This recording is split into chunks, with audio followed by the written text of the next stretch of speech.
All right, today we're going to be making some good old country cornbread dressing. Not stuffing, cornbread dressing. I don't even know what stuffing is, so unless it's that stuff you put in the turkey, I don't know. But this dressing stands alone because we got turkey in the dressing. Hey, come on over here, let me show you how to make some cornbread dressing. All right, any cornbread dressing starts with a good cornbread. Now, you really don't have to make all fantastic cornbread. You just need some decent cornbread because you're gonna crumble it up in a minute. I was gonna tell you not to follow these instructions, but if you don't know how to make cornbread, at least you can get you a 3/4 cup of meal, about a 1/4 cup of flour, about a pinch of salt, about a tablespoon of sugar, about a 1/2 teaspoon of baking powder. And this is going to make that casserole dish full that I showed you at the beginning. If you want more dressing, you'll have to use a different recipe, but this is what I'm doing for this dish. There was 1 egg, about 1/8 cup of milk, about 1/8 of a cup of oil. And that's it. We're going to stir it around until we get a pouring consistency. Now, this is going to make a 1/2 skillet of cornbread. If you want a whole skillet of cornbread, you're going to have to probably double these ingredients. But I just want to give you a general gist of how dressing is made, or how I make my dressing, I should say. If you got a casserole dish like mine, then use exactly the ingredients. That's same measurements I'm using, you should get the same results.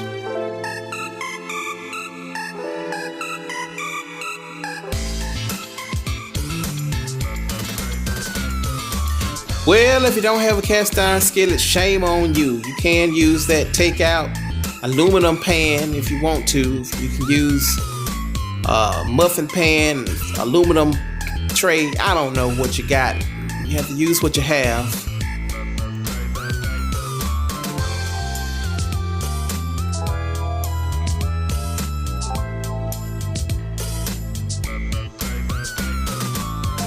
Our cornbread's done. Now we're gonna get started on the vegetables.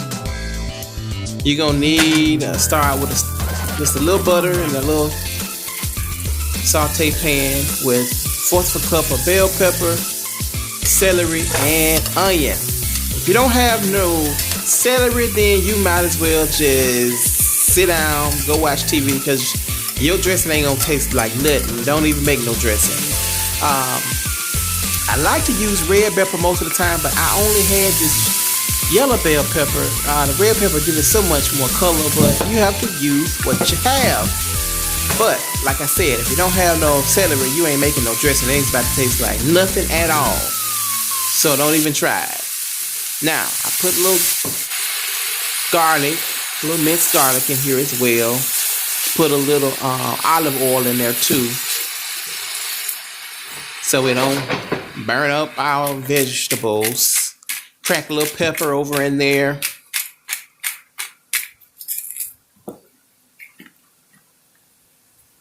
We are sauteing these veggies to go in our dressing.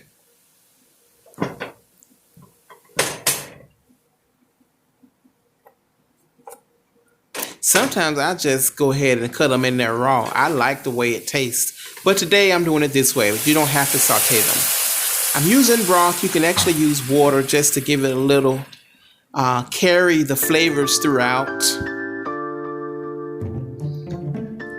And this vegetable soup mix. It's vegetable recipe mix, but it's really soup mix. If your store has the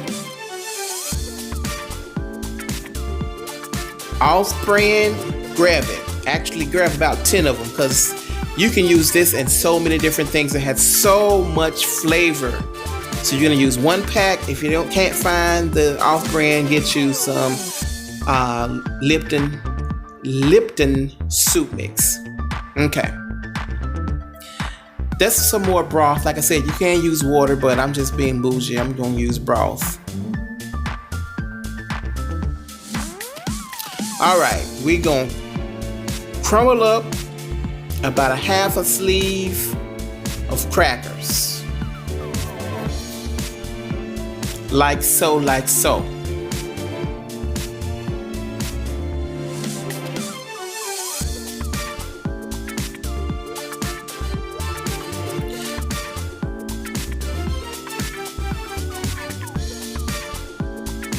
And that's going to be my breadcrumbs. You can get about a half a bag of light bread or wheat bread or whatever kind of bread you have and use those for breadcrumbs. I didn't have that. I just had some crackers. You can use crackers or bread. It's the same thing. We're also going to crumble up our cornbread that we just made. Like so.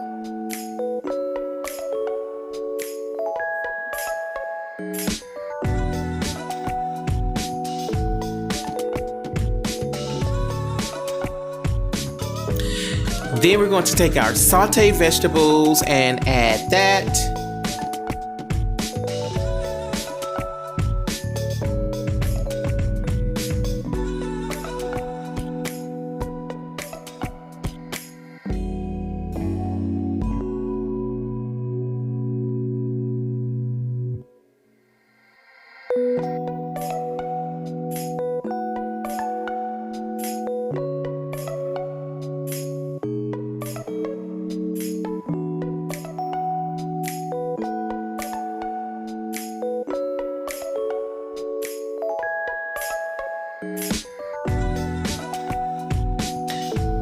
Here's where things get a little bit different, and you can completely skip all of this that I'm about to do and just get a can of chicken broth or beef broth or vegetable broth, whatever kind of broth you got. But I'm about to make some broth, and you can see I just cleaned my pan with the broth because I ain't had time to be really washing no unnecessary dishes. And you really don't add that bouillon like that. This is some bouillon paste. You can use bouillon powder if you like to. And I know this is really not the right technique to put that in there like that. You really want to, I'll show you the right way for those of you who want to be smart or who really want to know the right way. I'll say that. Get you a little bit and you put it in the water and make you a little paste first so that you don't have to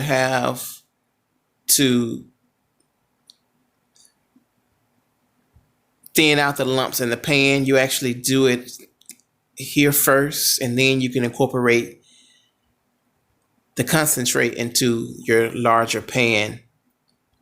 Just want to show you the right way to do this. I guess that's the right way. I don't know. You see, it's a little bit easier to smooth out that way. But I'm making this for myself, so I wasn't really trying to be cute. I was just trying to mix it up in there. Anyways, here is my turkey. And this turkey came from my freezer from last Christmas. I had a whole turkey and it wasn't but two of us eating. I didn't have time to be throwing no extra turkey away. So I'm going to use this broth to bring my turkey back to life.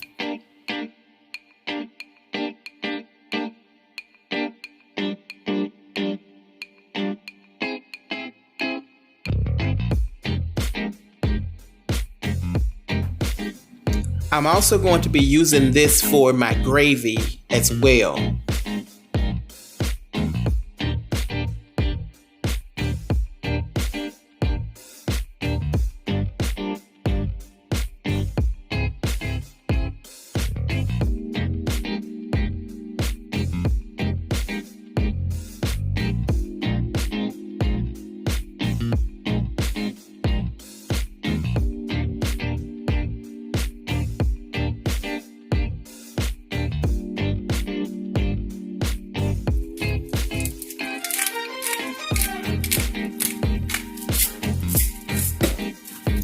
So I am adding a little pepper, adding a little salt. Gotta wake this turkey back up. Put some seasoning back to it. A little garlic powder, and I'm going to use some Cajun seasoning as well. Keep in mind, this is going to be our gravy as well. So you gotta give it some flavor.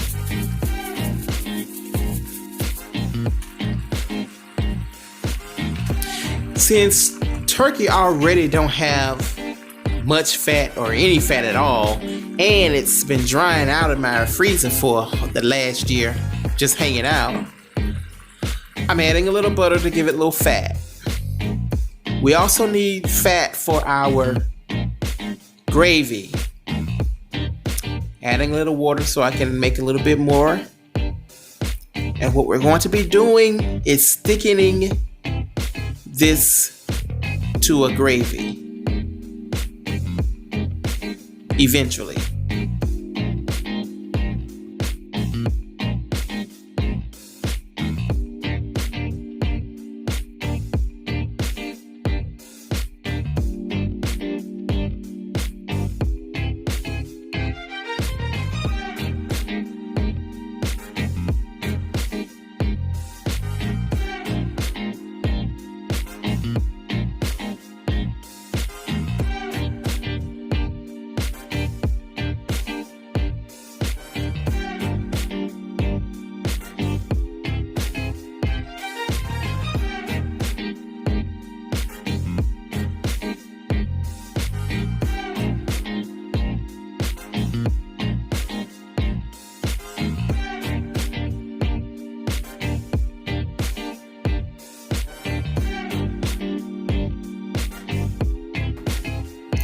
We're going to use 1 can of cream of chicken. You can also use cream of celery or cream of mushroom.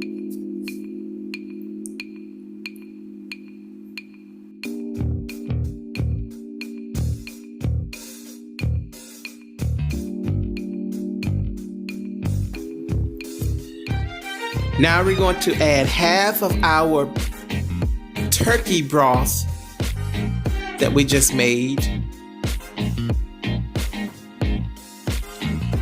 Or if you don't want to do that, just add a can of beef broth. You may need 2 cans.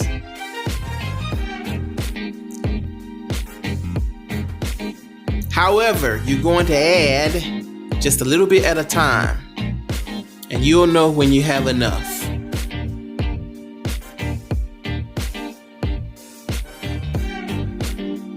So even though I just made my own broth just to give it more flavor, and I had to wake up my turkey too. That's one reason I made my own broth.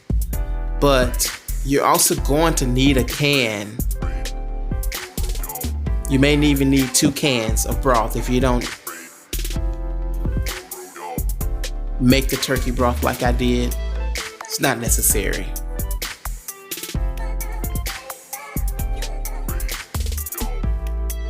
If you got some chicken already made, you can cut that up. You can add some broth on the stove, or just add the chopped up chicken in here with the 2 cans of broth. There's more than one way to do this. Now, do as I say and not as I do. You see, I just put that egg in there, but you are going to want to season your dressing before you put the egg in there. I ain't trying to kill you. See, my stomach is pretty strong. I'm gonna taste this with the egg in there, but I don't want to kill you or, give you salmonellas. Salmonella, I know what the word is, but just go with me here. This is all in fun and all in love. But we're gonna season this eventually and taste it. I want you to season it before you actually put your egg in there.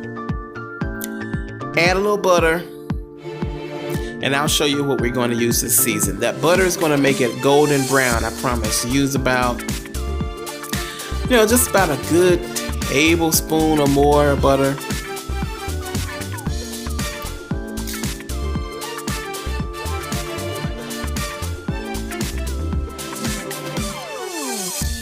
We got a little salt. We're gonna add a little pepper.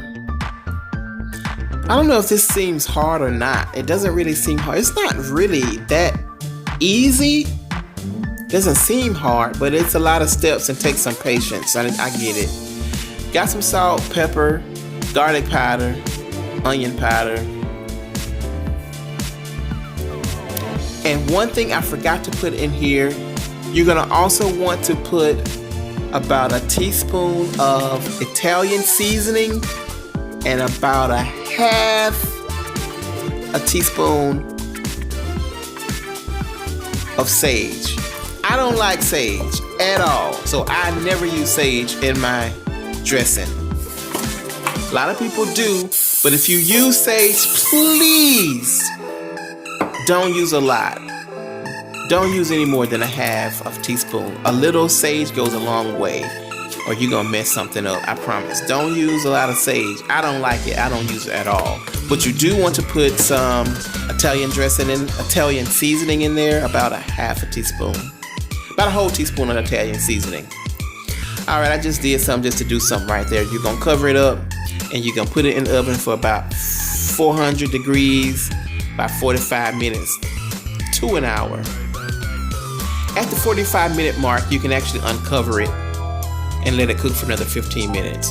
So now I have a little bit more turkey in here. I've used some of my turkey in the dressing already, and I'm gonna use some of my turkey that I have here for gravy. And I'm going to make some gravy now by adding a little bit more butter. This is to give it some fat.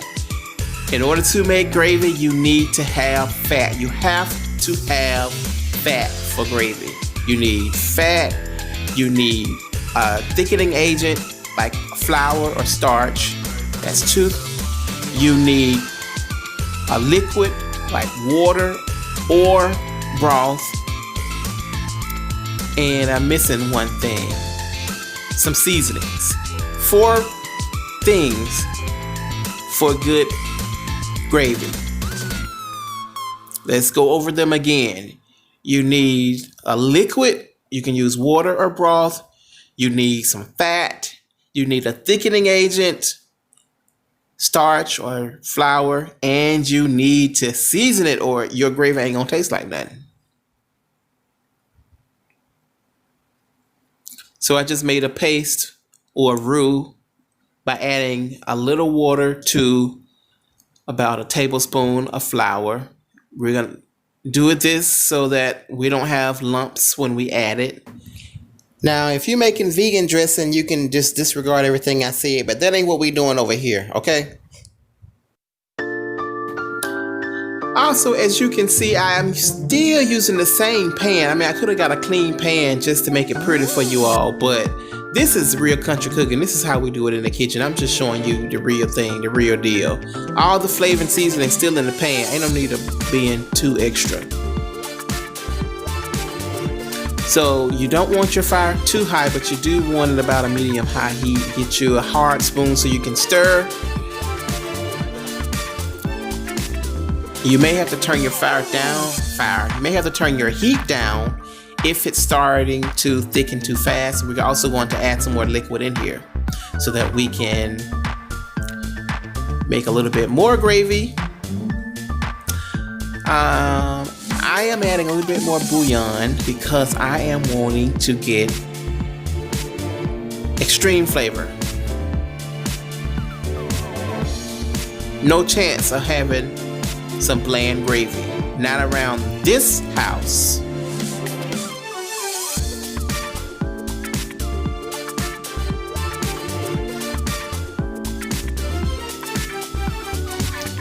Now comes the seasoning. Got a little salt, pepper, garlic salt.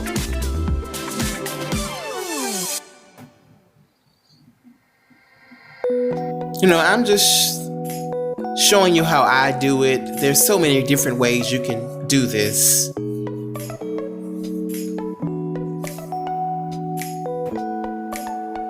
And I don't even do it exactly like this every single time.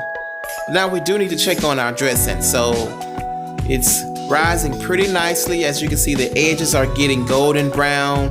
We're gonna uncover it and put it back in and let it keep on going.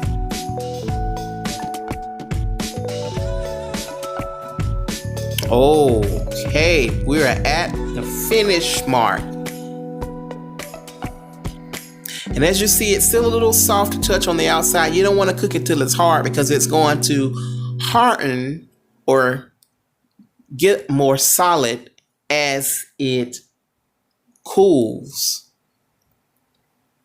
But no chance of this being dry. As you can see, if you add enough liquid before you start baking, you're gonna have it moist. Oh, look at that. Oh, look at there. Oh, look at there.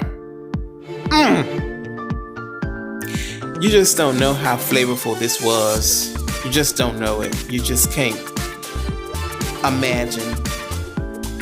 Oh, it was so delicious.